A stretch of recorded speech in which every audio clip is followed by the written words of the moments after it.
The Frogs and the Ox by Aesop.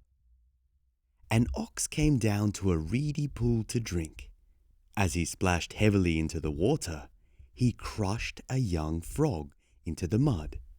The old frog soon missed the little one and asked his brothers and sisters what had become of him.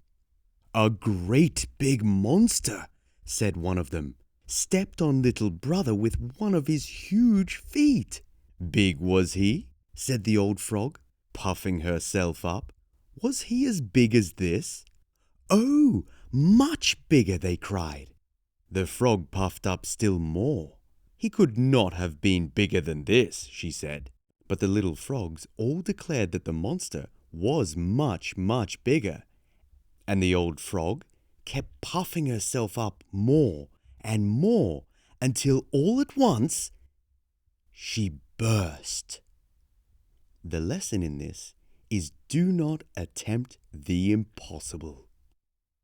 If you like stories like this, subscribe and like to hear more.